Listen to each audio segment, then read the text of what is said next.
সবসময় মাছ একইভাবে রান্না না করে স্বাদটা একটু ভিন্ন করে রান্না করলে কিন্তু খেতে অনেক বেশি ভালো লাগে আর সবাই খুবই পছন্দ করে। আজকে এখানে আমি পাবদা মাছ রান্না করব, এই জন্য এখানে 6 পিসের মতো পাবদা মাছ আমি কেটে পরিষ্কার করে নিয়েছি। পাবদা মাছ আমি ভেজে এরপরে রান্না করব, এজন্য প্রথমে আমি লবণ আর হলুদ মেখে মাছটা 10 মিনিটের জন্য রেস্টে রেখে দিব। একটা মশলা রেডি করে নিব, এজন্য এখানে হাফ কাপের মতো পেঁয়াজ কুচি, 5 থেকে 6টা কাঁচা মরিচ, এরপরে দিয়ে দিব হাফ চা চামচ আস্ত ধনিয়া, সাথে আরো দিয়ে দিব 1 চা চামচ আস্ত জিরা আর দিয়ে দিব 8 থেকে 10টা সাদা গোলমরিচ। মশলাগুলো আমি ব্লেন্ডারে জারে করে ব্লেন্ড করে নিব, আপনারা চাইলে শিলপাটায় বেটে নিতে পারেন। এরপরে মাছ ভাজার জন্য চুলায় প্যান বসিয়ে পরিমাণ মতো তেল দিয়ে দিলাম। গরম হয়ে গেলে এখানে মাছগুলো দিয়ে উল্টিয়ে পাল্টিয়ে একদম লাল করে ভেজে নিব। পাবদা মাছ ভেজে এরপরে রান্না করলে খেতে কিন্তু বেশি মজা হয়। ভাজা হয়ে গেছে, এখন আমি মাছগুলো তুলে নিব। তুলে একই প্যানে আমি মাছগুলো রান্না করে নিব। তো প্রথমে আমি তেলের ভিতরে দিয়ে দিব কাপের মতো পেঁয়াজ কুচি। পেঁয়াজটাকে আমি তেলের সাথে একটু নরম হওয়া পর্যন্ত ভেজে নিব।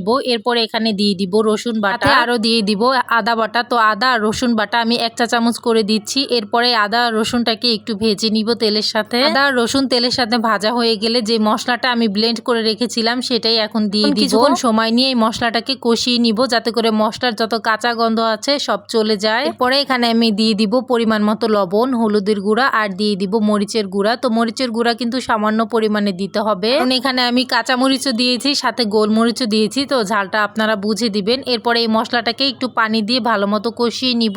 তেলটা উপরে ভেসে উঠবে, তখনই বুঝতে হবে যে মশলা কষানো হয়ে গেছে। এবার ভেজে রাখা পাবদা মাছগুলো দিয়ে দিব। পাবদা মাছগুলো মশলার ভিতরে দিয়ে একটু উল্টিয়ে পাল্টিয়ে দিয়ে এখানে আমি ঝোলের জন্য পানি দিয়ে দিব। তো পাবদা মাছটা একদম শুকনা শুকনা করে রান্না করব। এখানে আমি সামান্য পরিমাণে পানি দিব, যাতে করে মাছটা একটু সিদ্ধ হয়। এরপরে একটা ঢাকনা দিয়ে ঢেকে বেশ কিছুক্ষণ রান্না করে নিব, কিন্তু হয়ে যাবে খুবই মজার পাবদা মাছের ভুনা। তো আপনারাও চাইলে কিন্তু এভাবে রান্না করতে পারেন। এভাবে রান্না করলে স্বাদটা একটু ভিন্ন হয় আর খেতেও কিন্তু অনেক বেশি ভালো লাগে। তো রেসিপিটি কেমন লেগেছে অবশ্যই কিন্তু কমেন্ট করে জানাবেন। উপর থেকে সামান্য পরিমাণে জিরার গুঁড়া দিয়ে নামিয়ে ফেললাম। তো হয়ে গেল পাবদা মাছের ভুনা।